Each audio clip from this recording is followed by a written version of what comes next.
Hello, and welcome back to Living a Culture of Life podcast by Human Life International. I'm your host, Colleen, and today I'm very excited to share our third episode on ethical end-of-life care with you. On today's episode, Father Shenan Boquet and I continue our discussion of medically related questions that we received. So in the first episode, we talked about the Church's principles of ordinary versus extraordinary care. Last week, we talked about the Catholic Church's guidance on pain management at the end of life. And on today's episode, we answer listeners' questions about the practical application of ordinary versus extraordinary care in specific scenarios. So, for instance, we talk about ventilators and pacemakers, when it's appropriate to forego treatment, and what to do if the treatment has ties to fetal cell research. Father also explains how the Church's principle of extraordinary care is completely different from the secular mentality of, quote, quality of life. I hope that you find today's episode enlightening. I found it really helpful in just kind of walking through specific questions and better understanding the Church's principles that way. As always, if you're listening on any of our audio platforms or on YouTube, please subscribe to our show and share the episode with someone you think would benefit from it. We also cover a number of these topics in our ebook on ethical end-of-life care, so I'll put a link in the description for that if you're interested as well. Without further ado, please welcome Father Boquet to Living a Culture of Life.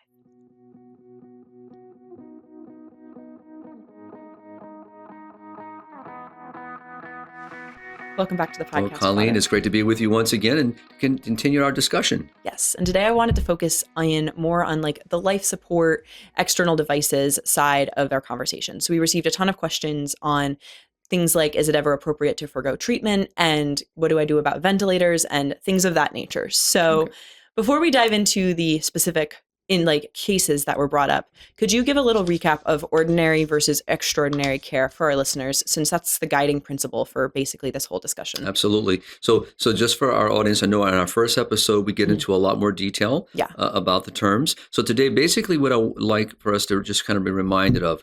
So when we use the word ordinary, or what's often used is proportionate care, what we're talking about is a means of assisting in the well-being and health of an individual that remains beneficial to the person's health and well-being, and would not be considered or would be proportionate in its burdensomeness. Now, what do I mean by that? So in other words, the intervention that is being employed, is not considered excessive.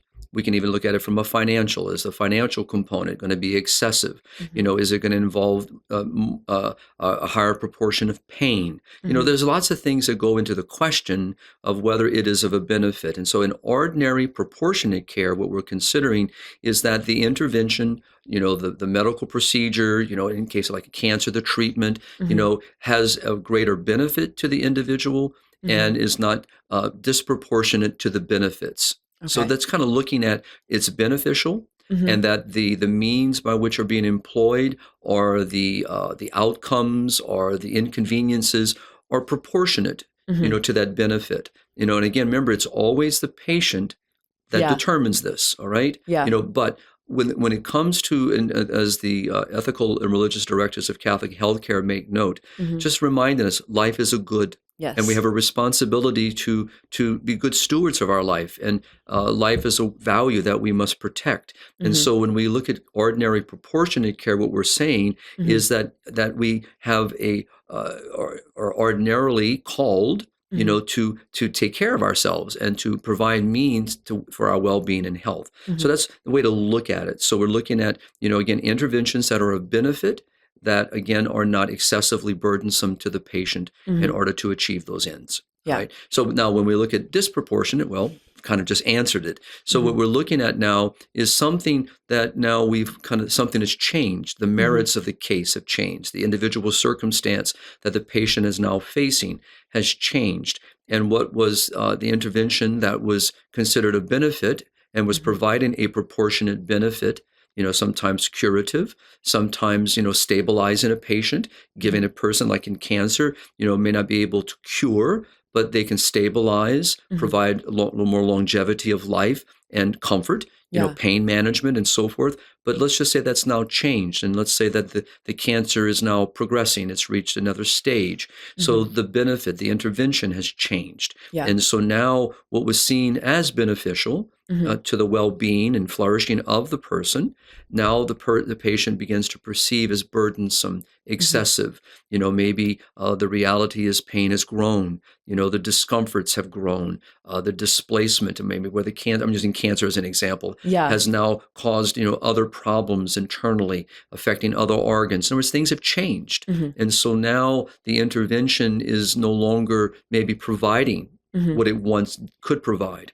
And so that's the way to look at them. And so, but again, what's important for our listeners, as you and I said a few times in each of our podcasts and others, is to really become aware. What does the church teach? So here I would point to the ethical and religious directives of Catholic healthcare, starting with paragraph 56. Okay. All right. And it just moves on to even getting to the questions about what is ordinary care, what's extraordinary care, proportionate, disproportionate.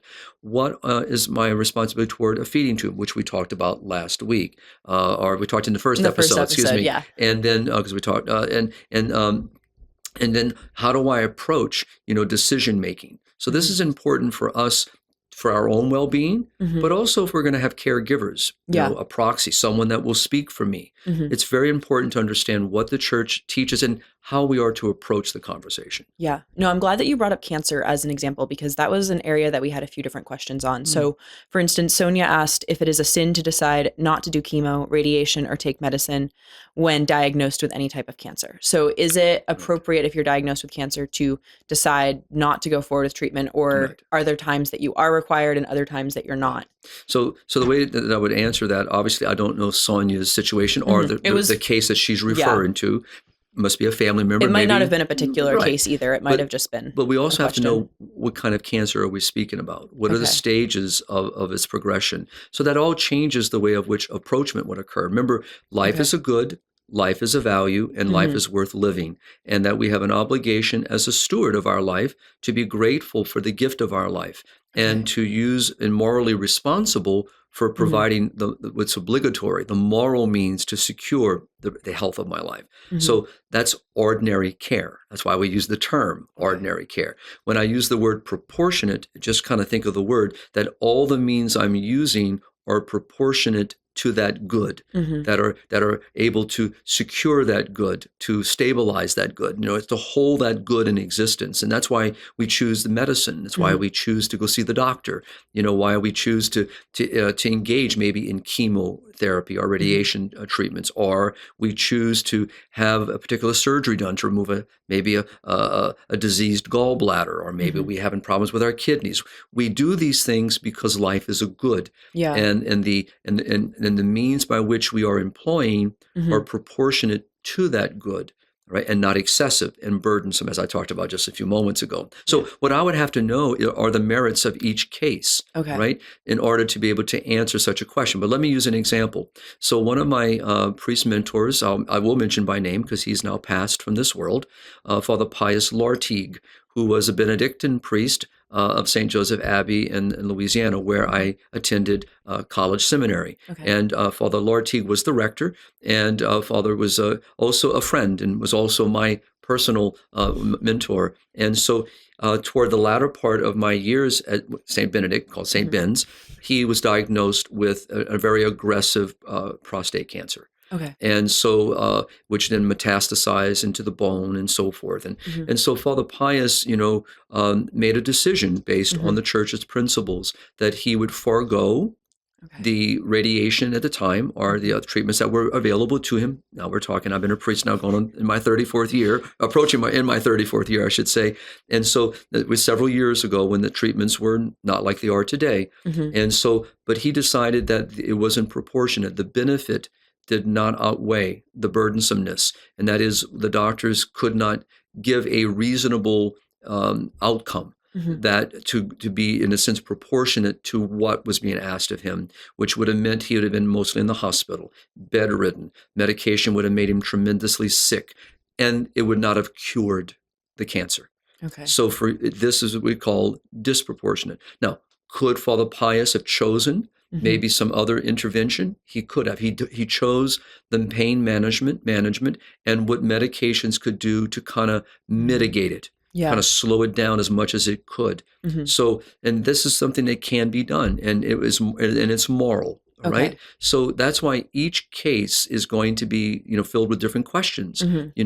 Today, because of the advancement in technology and medicine and healthcare today, what once was a death notice when someone was diagnosed with cancer, today people survive and are cancer free for decades. So we have gone a tremendous path forward in being able to help people who are diagnosed with some type of cancer. So to Sonia, I would say it's about what is the merits of the case. What is that individual situation? What are the circumstances in that situation? As we said in our last podcast, Colleen, here in the Western world, where technology, hospital care, insurance, government coverage of insurance and so forth, healthcare is much more readily available in the means by which to help people of all levels of society, meaning whether they're financially sound or maybe they struggle, financially. Those means are there, all right? There's never things perfect. But if we're talking about the developing world, something very different now, because it may be something that is not readily available, and it becomes now, even though it would be proportionate in one part of the world, makes injustice, and that's a different topic altogether. But it just shows the struggle that our brothers and sisters in other parts of the world face, that we ourselves face, but we face it differently. So it depends also where I may be in the world and what is actually available to me. If I had to drive 500 kilometers every other week, that can be considered a burden, and excessive, because it's not proportionate to the circumstance of my life. So there's ways of looking at each one of these. Interesting. As a follow-up to that, what happens if the treatment for the cancer has remote ties to something like fetal cell research? Because that was the other part of her question, and I thought it was a really interesting addition of, if there's some part of this treatment that might be kind of morally tainted, are you required to go forward with that? So that's, in a sense, it's important for us to do our diligence, in any regard of any kind of type of treatment that we're undergoing, and to ask questions. Part of those questions, especially when it comes to experimental drugs, when it comes to research, that someone may volunteer to be part of a research team and be able for them to study their disease and so forth. And maybe it might be experimental drugs that are being used, or it could be drugs that are already on the market, to ask questions, about, where these particular drugs are derived from, and has there been any possibility of involvement, in the abortion industry? Am I going to possibly benefit, because of the death of children and abortion? So these are things we should ask. But there's a question of whether it's remote, cooperation. Are we talking about something that's immediate cooperation, which we cannot be part of? They're different questions that need to be posed. Also, was this medicine already on the market and then it was later tested on fetal cell things? Because that's different than this medicine would not have existed except for fetal cell research. That was a clarification that Jose Trasancos talked about when he came on the show, of something like Advil that's been around for however many decades. You could go and you could test that on fetal cell like lines, which would be immoral, but that doesn't mean that the medicine itself then becomes immoral, because that pre-existed the testing. So taking that into account as well. Exactly. And that's why it's also, with all that, I would say, Colleen, is adding, let's just say that we do learn something, and let's just say that through our diligence we learn, and it's causing our conscience to say, I really can't avail myself to this, right? But that's when you ask other questions. Well, what else is available to me? What other means of intervention are available to me? What other type of, maybe I do still want to participate in the experiment, but I don't want that particular aspect. So remember, the patient is the one driving this dialogue, with our healthcare givers, and to remember that we're the decision makers right, in this. And so, but it is important to be able to ask those kinds of questions. And then when we're not sure, is to avail themselves, to people like we've talked about last time at the National Catholic Bioethics Center, their 24-hour hotline. Someone like myself, they can call, finding an answer to some questions, or at least getting some insights into their questions to then help them be able to decide, is this something I can participate in? Is it morally licit, or is it illicit? And those are the questions we have to have. So without knowing more of the particulars, it's really hard to answer that direct question. But the principles guide us.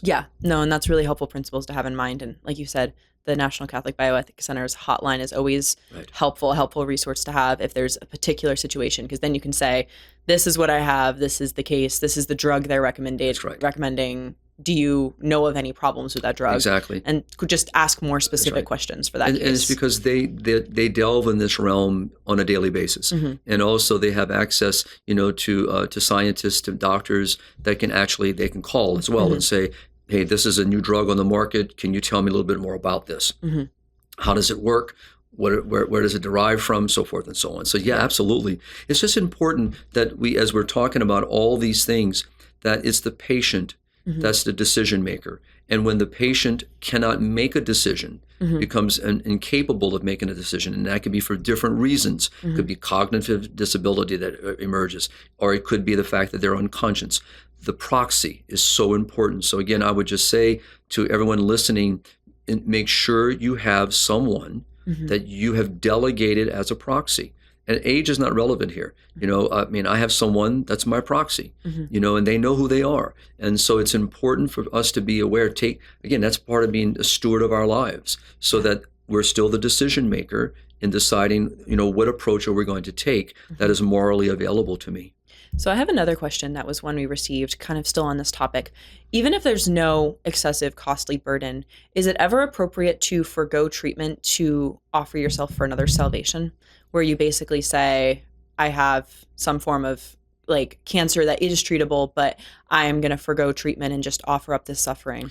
So again, I just want to return, because that's to the principle that life is a value, life is a good.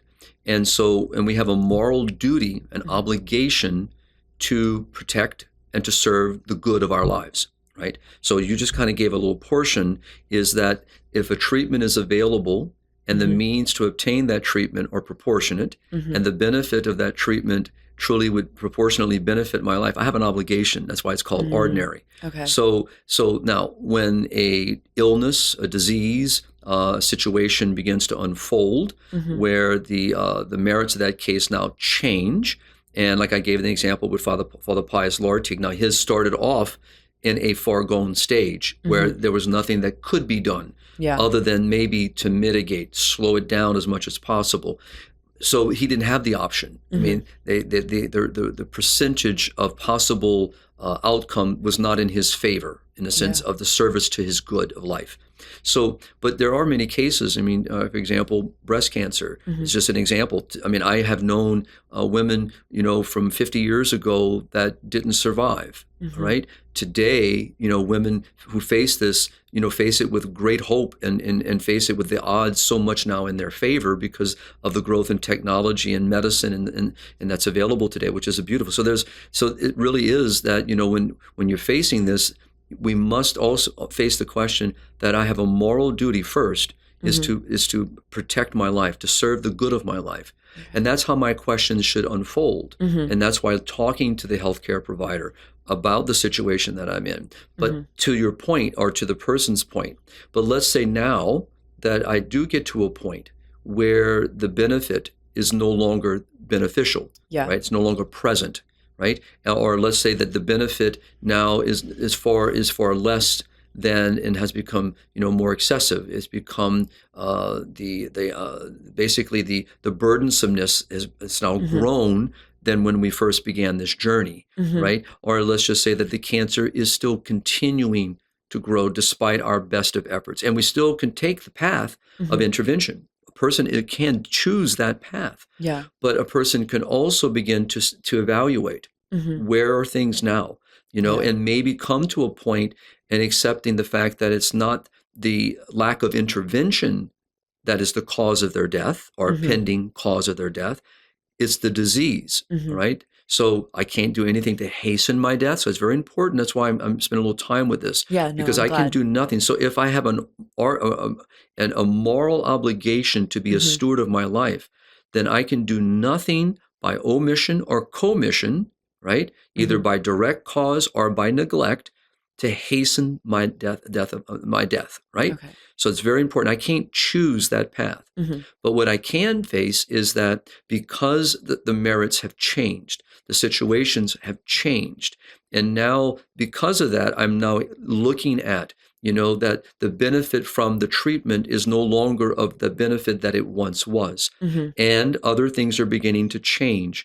And so though I could still maintain this path with my doctor, I can also begin to say, well, maybe I need to accept this reality that that the disease is my life is going to gradually come to its end because of this disease. Yeah. Now I can start reassessing my approach. And even though even the first stage, I can still offer my inconveniences and my little sufferings for the salvation of souls, beginning with my own, right? And so absolutely. So at every stage, but especially as we start moving toward the end of life, to see that these greater inconveniences, maybe the growth and pain, and maybe the difficulties that emerge, I can unite those, and offer them for the good of my family, the well-being of my healthcare providers, other people who are suffering from the same illness. So absolutely. But the point, though, that I want to drive home is we have a moral obligation to protect and to serve our life. And and when it comes to ordinary and proportionate care, right? Yeah. And even when it becomes disproportionate, I still have to serve my life. I can do nothing to hasten my death. I can do nothing, as I mentioned, by omission or by commission to cause or to lead to my death, right? So, and that's the difference. Oftentimes, as we're going to talk, people think that when a person decides no longer to or forgo a treatment, all right, that they're choosing death. No, doesn't mean what they're choosing is to accept the natural outcome of their illness and disease, and having done all that was possible, proportionate, no longer is there proportionately, that they have now accepted the natural outcome of their illness that will inevitably end in death, as it will do for all of us. Yeah. Right. So it's very important to keep those distinctions, as we're looking at the beauty of human life and the wonder that life is, and the finality of human life in this world. Okay, this might be a slightly complicated question. So if you don't think that this is the appropriate time to answer it, or we need a longer conversation, we can kind of put a pin in it. But how is the determination of something being an excessive burden, of being disproportionate, of being like this is financially burdensome, or we have to drive a long distance to have this, or there's a lot of pain, or it takes a lot of like spending 6 days a week at a hospital. How is that different than quality of life that the pro-euthanasia groups often talk about? All right. So first of all, we can definitely come back to this because it has a lot of detail to it. But I'll try just in this moment, since we're talking about this. So remember when we talked about in our first episode, right, on end of life issues, the quality of life is basically looking at life purely from an efficiency point of view. So looking at life basically as a thing, an object, all right? Just like we would do my coffee cup if it had a chip, or a car that's got dinged up. We look at life purely in a sense of its efficiency. How does it meet its daily end? And so we base the quality on whether it be intelligence, or we base it on, social interactions, we base it on age, whatever those qualities are that we see. We see it in our world, right? We see it at the beginning of human life, where a child in the womb is designated by someone of a greater power, not to have a quality of life, all right? And so their life is devalued. Because someone has devalued it. They no longer see the child in the womb as equal to themselves. Yeah. They're seen not as equal, but as a thing that I can manipulate, all right? And so they have been a quality of life. We see it at the end of life, where a person's maybe has now suffering with dementia, might be suffering with a cognitive disability, might be suffering with a physical handicap, or may just simply be 99 years old and age-related issues of not being able to walk, or maybe to feed themselves or clean themselves. They've become dependent, so no longer independent. That's quality of life definition. So the church has always denounced this, and it's never acceptable. Yeah. Versus the fact of what we're talking about is life is a good, life is always a value, and must always be a steward of life, and we have a moral duty to protect our lives and to serve the goodness of our lives. But there are things in life where there is the reality of a finality of life, that, there's nothing in this world that you and I can do, that is ever going to stop death from coming to us. We are going to die, right? Yeah. That is just the reality, right? And so as a result, there is an end. right? But the vision, that moral vision of human life, is what shapes our understanding of the value of our life. And that not even death, Paul's letter to the Romans, can separate me from the love of God. That the end that I am seeking is the supreme good, is God himself. That though this world will come to an end, it is not the end of our journey. So we realize that there is a greater good. There is always this good that we're moving toward, which is the possession of eternal life. Yeah. And so we recognize that, yes, as I get older, my eyesight's going to change. As I get older, the possibility of my hearing is going to be affected. My ability to eat what I used to like so much, I can't eat as much anymore, because these are just natural realities of human existence. And so it's not a quality of life definition we're applying. I'm not changing my approach. That's why when you look at the sisters in the state of New York that now are fighting against the governor and against the state that's trying to impose medically assisted in dying policies and procedures to Catholic healthcare, that is not possible at all, because we look at life as a value, right? Even as it reaches its end.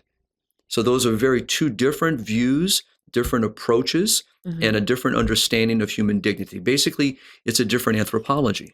It also seems like oftentimes quality of life is used to, quote unquote, justify hastening someone's death, versus what we're talking about is basically you're still continuing with the ordinary care. You're still continuing with care that's proportionate. You're just accepting that this disproportionate care is disproportionate to the good you're trying to achieve, I think. Well, let's take a look a little bit more. Let's go back to our palliative care that we talked about, okay? In the first episode. And it's a way to look at this again. So remember, under the umbrella of palliative care, we also have hospice, right? Which is part of palliative care. Yeah. So as we talked about in both episodes, and now again today, I think it's good that you bring up a very, very important topic here, and that is what palliative care looks like is a person who is a curative dimension to their care, also managing their pain, managing their health, their well-being, their functionality of daily life, and their interaction with family and friends, and sometimes even in work environments, still working, right? And it has a kind of a community approach to it, because now you're dealing with doctors, healthcare providers in general, counselors, their pastor, their family, the center that maybe they're working with. Maybe they could be in an independent living facility, maybe still living at home. So all of these people involved have the well-being of this individual in mind. And they're caring for this individual, just like we see with the sisters, at different stages in New York, I was just referencing. They're not always dealing with the dying. Some are, but many of them are also engaged in even in independent, skilled care. People still can come and go. But as life begins to change for them, right? So we don't have an efficiency definition. Just because you can't walk means I don't take you out back and knock you on the head and kill you, right? Or I stop feeding you, or I stop giving you water, or I stop giving you medicine. No. But as life begins to change and the curative dimensions begin to change, and now no longer is modern medicine capable of providing a curative dimension, say to an illness, to a disease, or simply age, right? Yeah. It may be that now, because of the merits have changed, a person may be in transition, right, toward the end of life. That could be a year.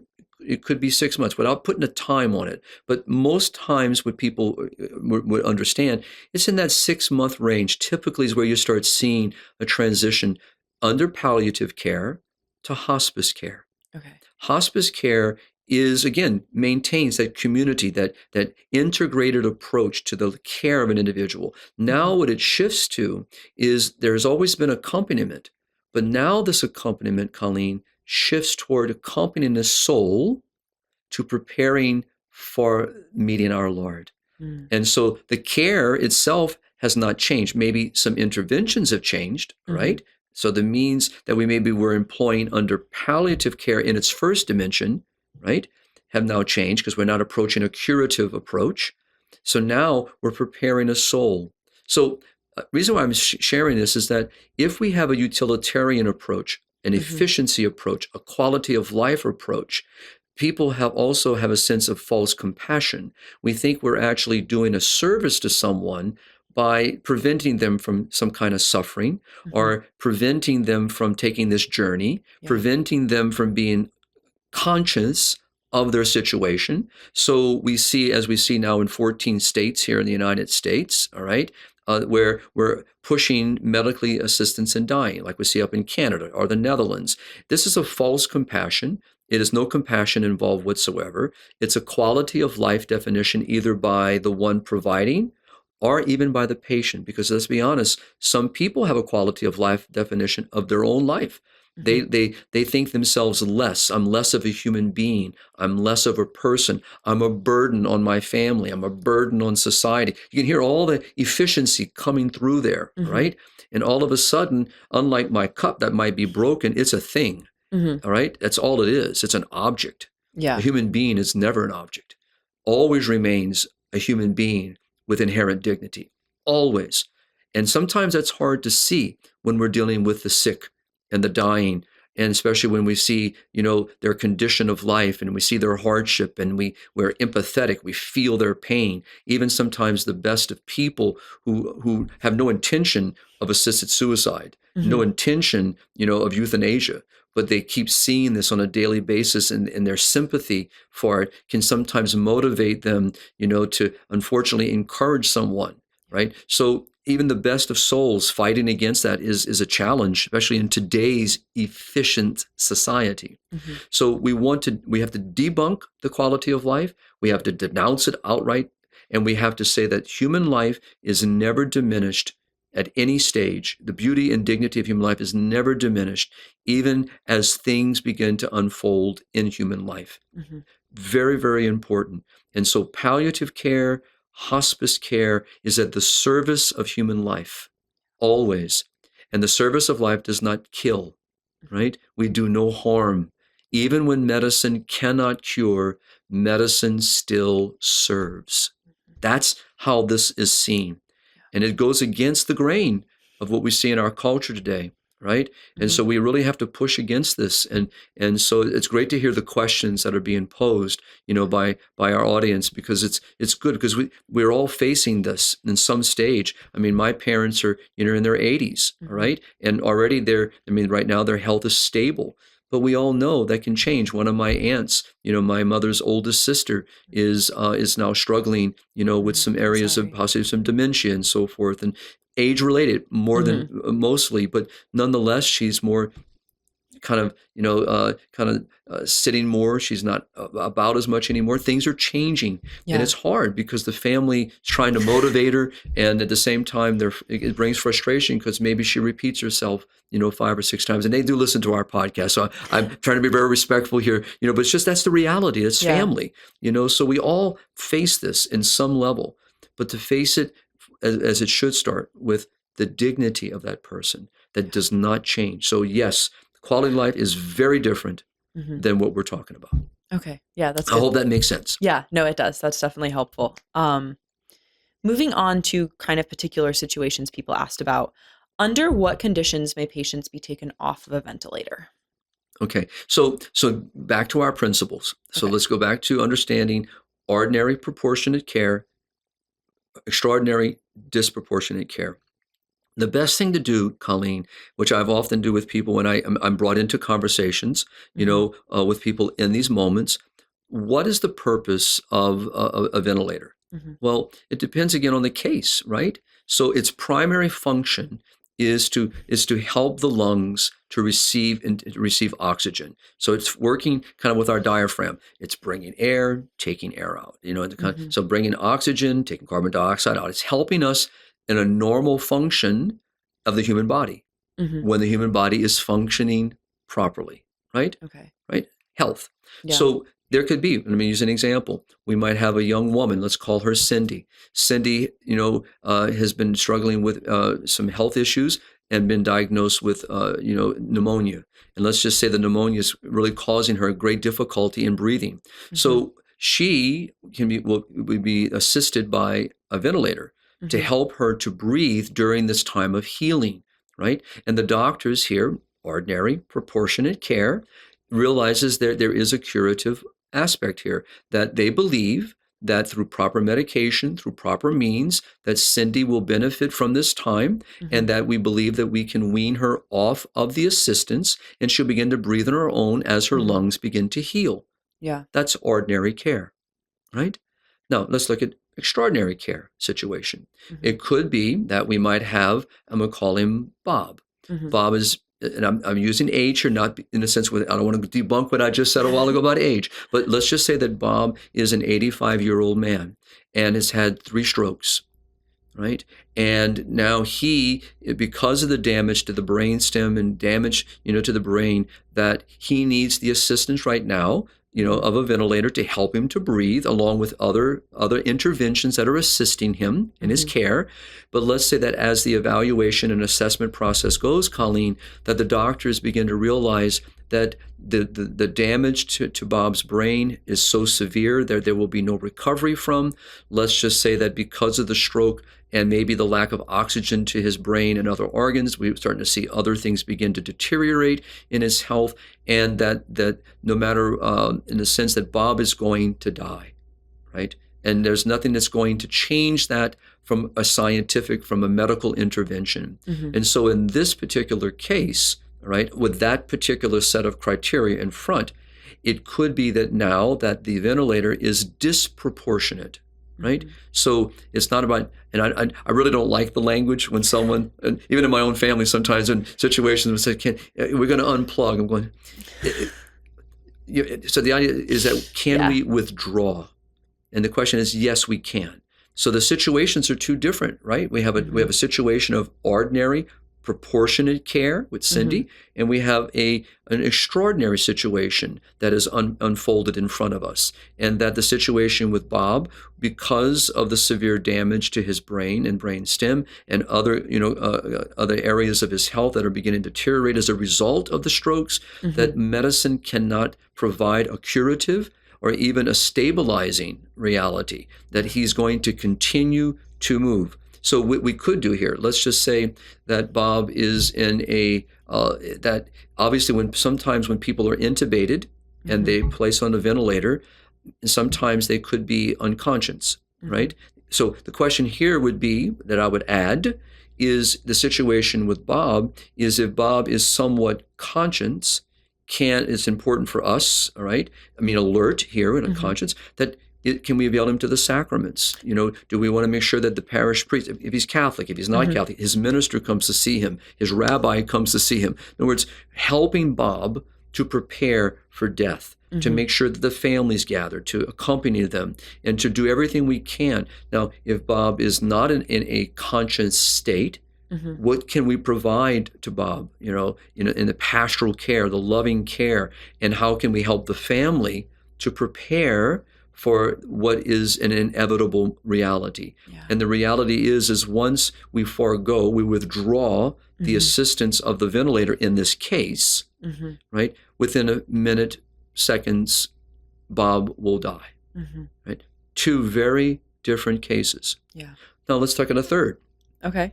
So let's just say, because sometimes, the use of intubation in a ventilator can cause other problems, right? Let's not have a Cindy. Let's not have a Bob.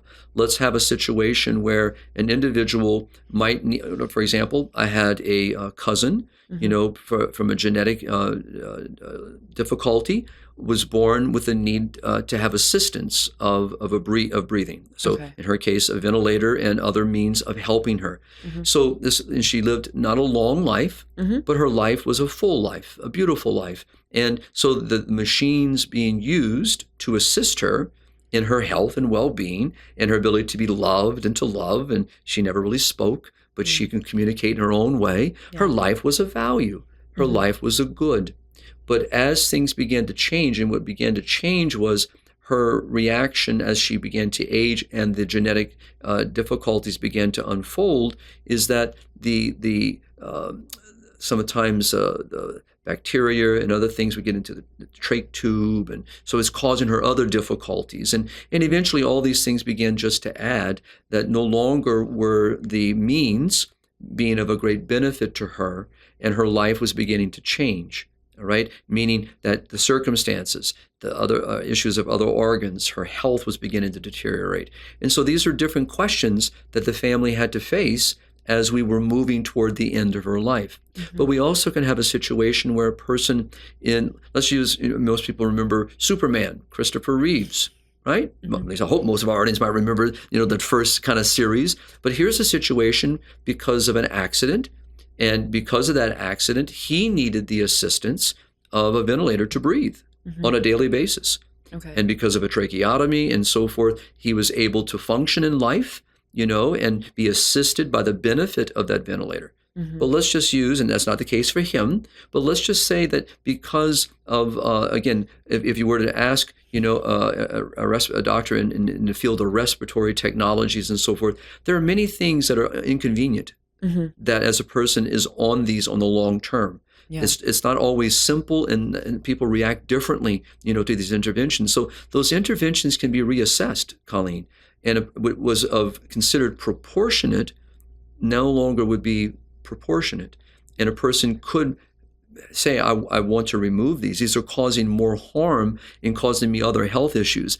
But in doing so, they're not choosing death, because the fact of it is maybe they can't survive, without the use of that ventilator, which means by withdrawing that for the reasons that we're talking about, right? Excessive has now become, other issues have mitigated their decision making, that they know that means that they're moving toward death. Okay. So it's just important. That's why I'm spending a little time, and I'm glad we're doing so, is that it is, in a sense, case by case, and the merits of a case. The principles never change, right?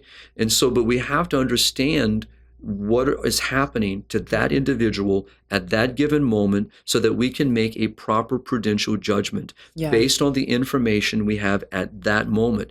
Tomorrow, my judgment may be different because I'll be presented a different set of situation. But in this moment, at this given time, and I stood there with my own grandfather. I know it well. When you're facing the fact of having a heart attack, while you're on a ventilator, all right, because of a surgery he had and a blood clot that got thrown. So a lot of things changed that was never anticipated. We knew there were possibilities, but until they unfolded and until things began then to unfold themselves, the merits changed. And as a result, my grandmother and my mother and her siblings had to face a decision, right?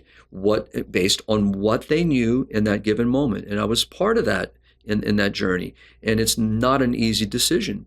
Because you never stop loving, and you want to do the right thing. And that's a challenge. And I remember my grandmother struggling with that because she didn't want to do harm. And the hardest part was to say that you're not doing harm. But that's a challenge. And I find that a lot of times being at bedsides that's what moves people. I don't want to be the cause. Well, you're not the cause.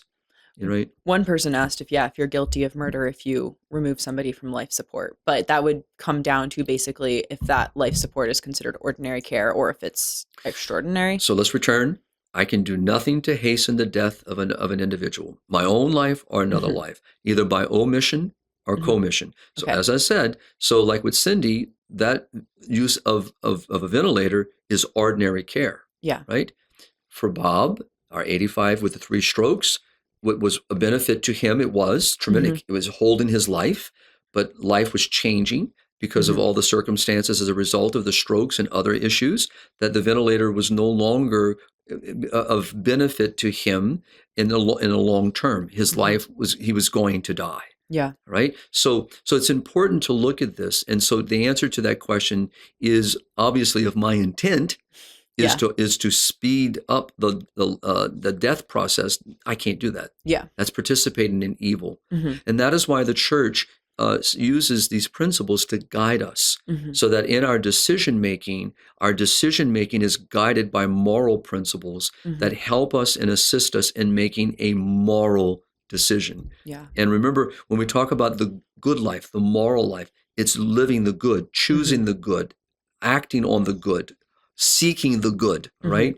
So, and even when, like my grandfather, that eventually even on the ventilator would die, right? Because the damage was that severe, right? And so as a result, but if my grandmother, because that was the decision, okay, they were going to withdraw, once all the family came in, but he had another episode while on the ventilator and actually died in that room. Wow. All right, and that moment. And so it's the reality is that she didn't have to, quote, she made the decision, but it didn't become realized because of what happened there. But she still was choosing the good, and that was the thing to comfort her, that you're doing and have done all that is available to you prudentially. You've done everything based on what you had in front of you and what you were presented. Yeah. And you responded appropriately. You have served his life well. And in that case, she wasn't choosing to like hasten his death by withdrawing the ventilator. It was more recognizing that he is going to die soon, and that this is disproportionate care. That's right. So that basically the ventilator is no longer of a proportionate benefit to his life. He is going to die. And as it happened in that situation, he died while on that ventilator. All right. Yeah. And so it's important, to for people, and I know what the person's asking, because I have stood at the bedside of people, and this has been the biggest anxiety, the biggest fear. Am I causing my husband's death? Am I causing my mother's death? Am I by not doing this, or by doing this, or maybe sometimes by going? I mean, I'm going to give you an example, all right, if I can, and it's personal, So for our audience that might remember hearing the name Father Frank Papa. Yes. Father Papa served HLI for over 10 years as our chaplain, and Father Papa was a member of the Society of Our Lady of the Most Holy Trinity. Beautiful, beautiful soul, beautiful priest, and and I took care of him. Had the blessing along with others to care for him until the end of his life. And Father Papa, not going into too much of a detail, but as he got toward the end of life, he was struggling with a little dementia, but also the very fact that his health, he had, because of his diabetes and lack of circulation, he had basically areas of his body where the skin and the cells were dying. And so, just what happened was there was a particular area on his back that we were monitoring. The doctors were working with a skin and specialist, and we couldn't see underneath it. But what happened was it burst. And when I got him to the hospital in a place called Winchester, about 30 minutes here from Human Life International, I met with the surgeon, beautiful, beautiful lady who was really concerned. And based on what we knew at that moment, she felt that we needed to try to, one, stop what was happening, tried to mend the tearing, and so I was a proxy. I gave permission based on the information I had in that moment, because his life is a good to be served. Yeah. And I gave permission for the surgery. About a half hour into the surgery, she comes out, and if we had known the damage, I would never. She said the same thing. I would never have recommended. And I would never have given permission, because we didn't know. But we did the right thing at the moment with the information we had available to us, but there was nothing she could do to fix the damage. Yeah. Basically, the inside was eaten away. Yeah. So there was nothing to connect. How he was not in pain, and he wasn't. So remarkably, he was talking to us right before the surgery. It's truly amazing grace, amazing grace. But he died in the surgery. Well, actually, they brought him out, and he died in the room. Very, very not long after. But those are kind of the decision making. Yeah. So I've been there, right? Yeah. And I understand the hardship that people face. But we make our decisions on the good. We base our decisions on what is presented to us in a given moment. And we base our judgment on what is in front of us, always with that good, always with the moral principles in mind, and we're serving the good, even when we have to make decisions that in a sense of that are still serving the good, but we're accepting also the reality in front of us, and that the means by which we are trying to proportionally serve that good are no longer available to us, and that's what we call excessive or burdensome. So and that gets to the word disproportionate, extraordinary care. Well, thank you. That helps? Yeah. And thank you for sharing that story. I believe these were all Father Papa's books that we have in the studio, if Some I of them remember are. correctly. That's right. Some of them are. And so his memory is still with me. I think of him often. He's been gone now, several years, but just a beautiful soul. And God, gave grace. And talk about a person, redemptive suffering, offering his difficulties. I remember when he was in the ambulance, the nurse, they couldn't believe that he was not in pain. Yeah. And he was smiling and talking while all this is unfolding. And he says, "Don't worry, you're fine." He was comforting the caregivers. That's beautiful. That's grace at work. No. So that's what we have to, especially as Christians, as Catholics, is to keep in mind. Grace is at work. Yeah. Grace is at work. So we had a couple questions regarding pacemakers towards the end of life. So one person asked if a pacemaker may be turned off towards the end of life because it could keep a patient's heart beating when otherwise the heart would have naturally stopped. Correct. So let's not. So in a sense, look at the pacemaker. Look at the ventilator. Okay. They're similar, right? Yeah. They are there to help in functionality. So in both situations, here we have, and just using the criteria you just gave me, right? So basically, we have a person who the doctors have said that there is nothing that the science and modern medicine can provide for the well-being or the ongoing livelihood, well-being, flourishing of human life. So basically, because of the heart attack, because of the damage done to the heart, there's nothing more that could be done. Yeah. So what is the purpose of the pacemaker? It's to assist in the regulation of the beating of the heart and so forth, right? Now, so it's no longer a benefit. Its functionality is no longer proportionate, so it can be removed or, in a sense, withdrawn to basically accept the reality that what is the cause of death? Not the removal of the pacemaker, right? The cause of death, or will be the cause of death, is the heart attack, the damage done to the heart, right? Not the removal, because if the removal was intended to cause the death, right, then it becomes the cause of death. It's not, right? So it's very important to see those distinctions and to understand how the principle guides us. So if a person comes along who's healthy, in a sense, and someone just randomly decides, I just wanted to withdraw this. Well, again, I would have to know a lot more of what's going on. But just at face value, they're healthy. There's nothing else wrong with them. The functionality of the pacemaker is doing exactly what it's meant to do. It's not causing any undue burdensomeness. It's not excessive. All the benefits truly are there. Then it's ordinary care. Yeah. Right? And so to do anything to the contrary would be morally wrong. Yeah. Right? So again, looking at that merits of a case. The one you gave me is an example where the functionality, the benefit that is offered by the pacemaker is no longer proportionate to the benefit of the patient. Patient in this situation, the damage of the heart is so severe that there is nothing that modern science can do to change that outcome. So what is the impending death of the individual?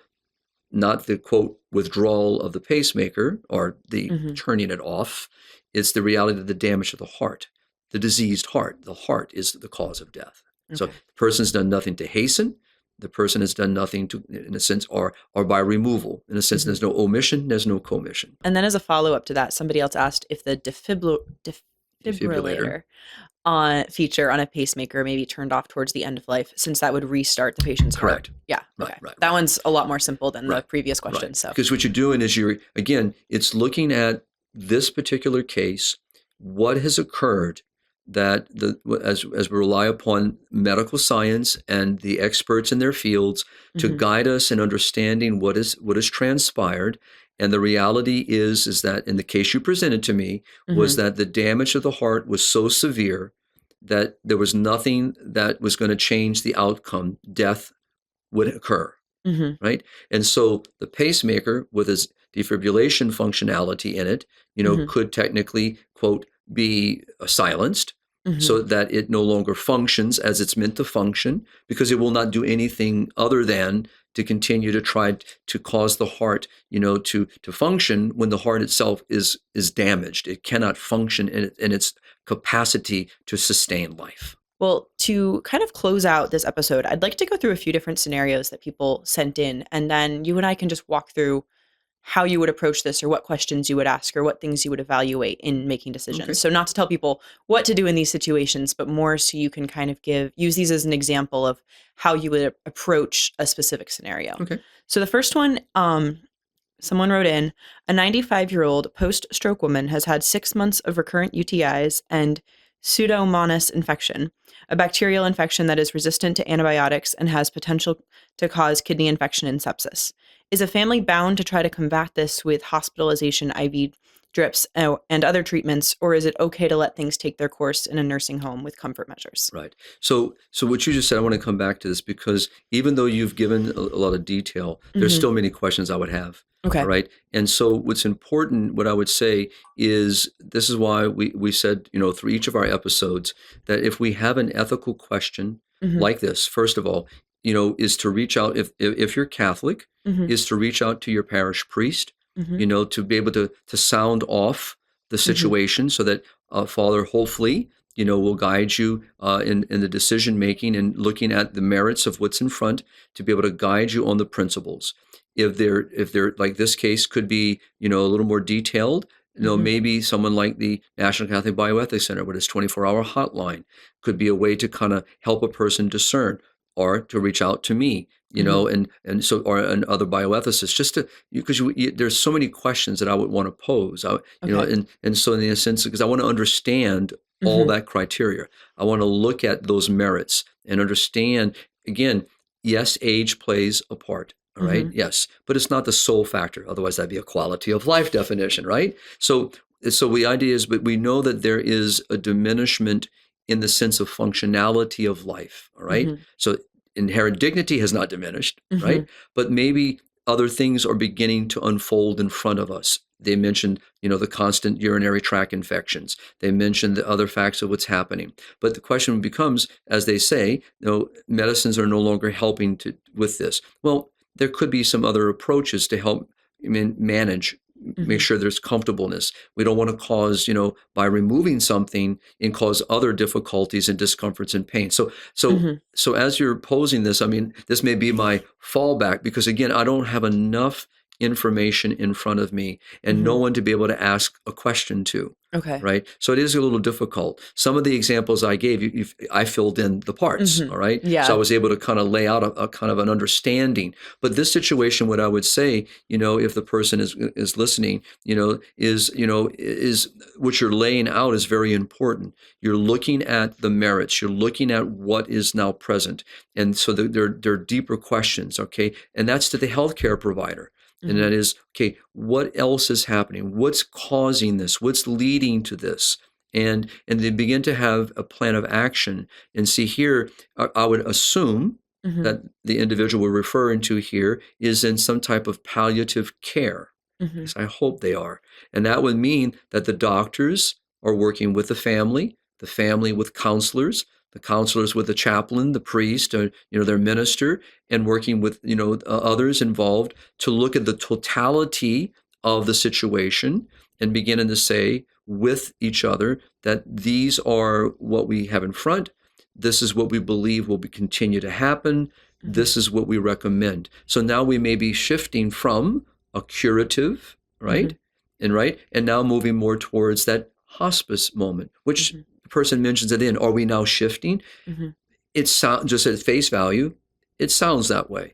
It sounds that we may be, but there are still certain elements. What's important in hospice care, Colleen, is that you still have a palliative dimension, right? Remember, it's still palliative care. So yes, the curative approach is no longer present, but you're still accompanying, you're still providing means, you're still providing medicine, pain management, health care. You're accompanying this soul. You're helping them. You're not removing things, right? You might be removing, interventions that are no longer beneficial to them, or you may be beginning to wean them from those things, because now we know within the 6 months or so that we're moving toward this end. So again, it just depends. That was really my questions. I would be able to ask.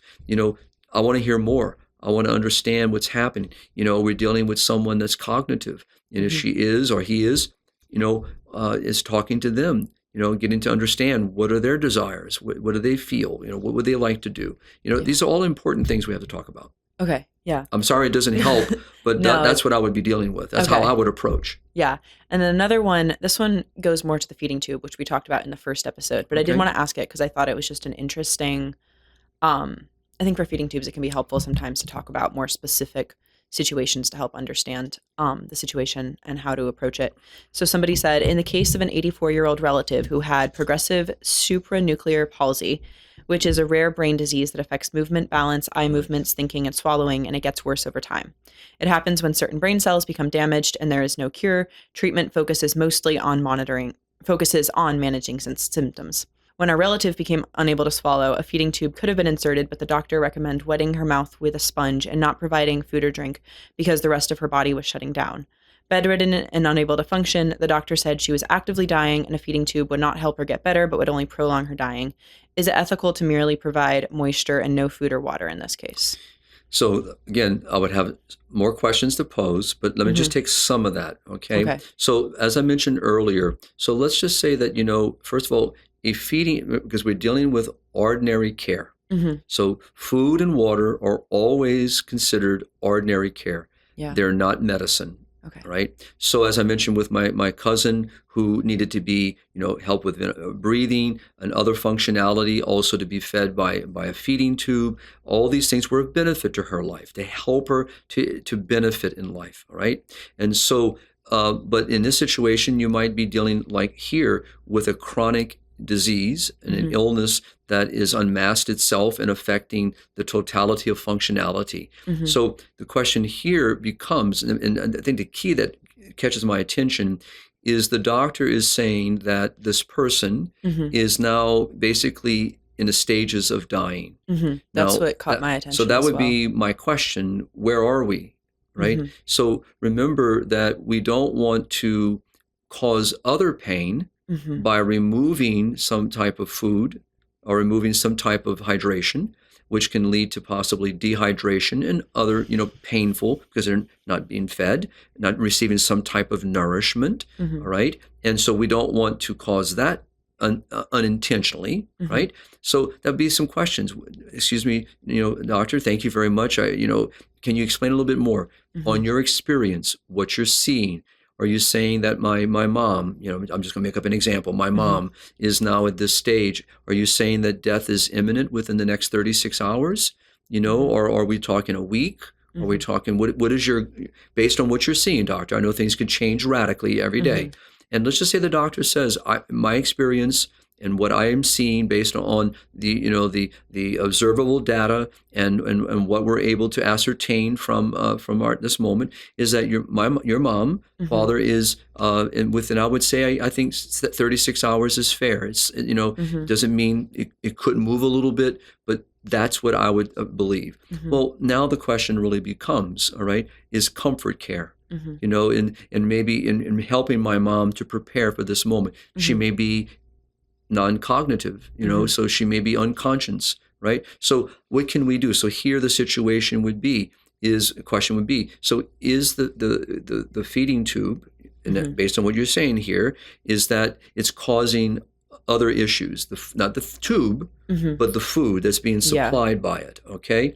And so maybe she has a gastrointestinal obstruction. Maybe her body is no longer able, to remove, the matter. So it's causing other issues. Well, in that situation, yes, it may be moral to remove that tube, whether it's a gastro or nasal, but is there another means by which to give some, in other words, if she is maybe because of what's happening, the question now becomes, well, how can I provide still some hydration? And yes, people do use, and I've used that with family members or people I've known in parish ministry, where a little cotton swab with a big sponge on the top of it, sometimes we even flavor on it, just to wipe the dryness out of their mouth, a little moisture, lift their head so they can at least not choke on any moisture that might come from the sponge.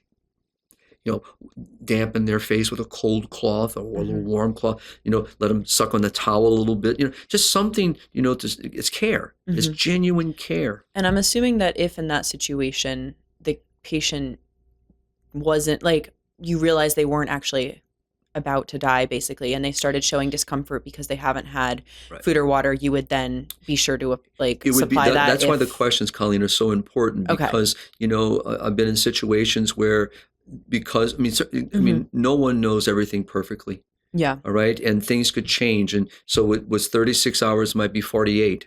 All of a sudden becomes 72. I mean, so it's just the idea and that's why the family has to always be in communication. That's why I love this community approach, this looking at the person as a whole. And so we want to do nothing to hasten. And we also do not want to deprive them of what is ordinary in the sense of love, care, comfort, right? And so I would say that if things were to progress, we need to be very clear, and it doesn't mean that internally they still may have that same problem. That hasn't changed, right? But what other means can we employ, that are reasonable and that will not cause excessive discomfort or pain? And at the same time, I'm not going to sit here with my mother and see her be uncomfortable, right? Yeah. And if I may say also, just as is not the same case. So again, there are questions I have. Yes. I would want to know more answers to my questions before. And because I would, even like this, it's rare that I would ever give a direction. Yeah. Right. And I knew that this part would be a little bit more challenging for that reason of it's just a static amount of information, but I thought it was helpful to kind of. But the information is very good. And the person that gave that was very honest in sharing. I think that's a lot of information that one can use, but I would still have a few more questions that I would want to have answered before I would make a recommendation of approach. Yeah. Right. And that goes to show why it's important to converse with someone and dialogue and seek advice instead of just having a team of people that have the well-being of everyone in that room in mind, including the caregivers, right? Okay. But the patient predominantly, obviously most important. The family too, because the family's making the decisions. It's hard. Like we just said a while ago, they don't want to be the cause of something, and they don't want to cause harm either. They don't want to hurt their loved one. Likely oftentimes not actually medical experts. So you have, it's a lot of information in a very emotionally painful time that you're trying to sift through and process. And those are things that's why I've always recommended is talk about this before those moments become reality. So as things begin to change, these are the moments to ask those questions. Yeah. So that no one's prepared, but you're better prepared in how to ask those questions and how to approach. What I would say is that it's a different situation, but it goes a little bit to what we talked about earlier. So, before we came on the podcast, what about, in a situation, remember, hydration and nutrition are ordinary care, not medical care. But let's say that you have a person that's on long-term need. Okay. So let's say a person that is not conscious, a person suffering with dementia, that doesn't know how to feed themselves. Yes. Doesn't know how to drink, Yeah. And so, and let's just say we have a person that, that wants to constantly pull the tubes out, And so what is my obligation? Now here, again, particulars are very important, but what I would say here, there is an ordinary approach to this. Remember that life is a good, life is a value, and it is to be served and protected. A person that may have a cognitive disability, a person that may be unconscious, a person that may be suffering with dementia, all right, doesn't always understand the realities around them, or sometimes acting without realizing what they're doing, all right? So they may feel a tube and they want to pull. So there are situations which are part of care where you may have to, basically, restrain someone from doing harm to themselves, right? So the intention is to help them to protect their life when they themselves may not understand. And those decisions are not just easily made. It's a case by case, but sometimes that does happen. And so sometimes, and I bring that up only, is that oftentimes we have to be the ones that make a decision based upon all that's in front of us that to others may seem outlandish. I can't believe that you tied your mother, restrained her. Well, the reason why my mom is restrained is because mom unknowingly is grabbing a nasal tube. She's pulling on a feeding tube. She doesn't know. She's just, unaware. So, but she needs to be fed, and she's benefiting from that food and that water. So I'm providing for my mom what my mom needs, even though my mom doesn't understand that. And then in that situation, also making sure that you're caring for their emotional good too, of like helping them stay calm and not get scared. Because it also, I could see someone in that position who has dementia being like, well, why am I tied down? Like, and getting agitated that way. So, which also may mean that you may have to not only restrain, but you may have to medicate to a certain degree. And that's, again, those are, I want to call them extremes, but those should be extraordinary moments, but they do happen, and we need to be aware of it. Extraordinary moments, not as an extraordinary care, but as in, is that the unique circumstance requires an approach that you would not normally employ. Okay. And we see this also when people are put on use of ventilators, because again, they're not aware of the environment around them. And so this is why it's important to know the principles, Colleen, and for our audience just to be familiar more and more with them, to keep doing what I love the questions. I think they're so important. It's just telling me what I've always known as a priest and pastor of souls, is that we all face dilemmas in life, and we face the service of our loved ones and friends and in our communities, and our healthcare providers are facing this every day.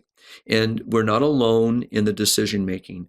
We're not alone in how to approach even some of like the last case you gave, a very complicated, very detailed situation, but there is a proper moral response. And what I would encourage, to the person, I'm hoping that they're listening, that they will reach out to their, whether, I'm not sure if they're Catholic, but reach out to their Catholic priest if they are, the chaplain in the hospital. And I would say this, and I mean this with charity as well. If you feel the response there's some doubt, then reach out to the National Catholic Bioethics Center. And I say that only because I don't mind the phone calls either, but because of my mission travel, I'm not always available. But the NCBC has a 24-hour hotline. Yeah. So if there's a question, and I'm not speaking ill of my brother priest, but sometimes many priests may not be aware of these as well. And it's so complicated, so detailed, that sometimes we don't know a proper response. Don't be afraid to get a second, quote, opinion. Well, also priests aren't always as informed on the medical side of things. Correct. So one of the reasons that the National Catholic Bioethics Center could be helpful in that case is because they're more aware of that. Correct. And they deal with it on a daily basis. Yeah. Anyway, well, thank you so much for this conversation, Father. I really hope it was beneficial to our audience. Thank you to everyone who sent in these questions. They were really helpful in helping me prepare, and I really hope that we were able to answer them in a edifying way. So, and I would just close with this, as I've said each episode.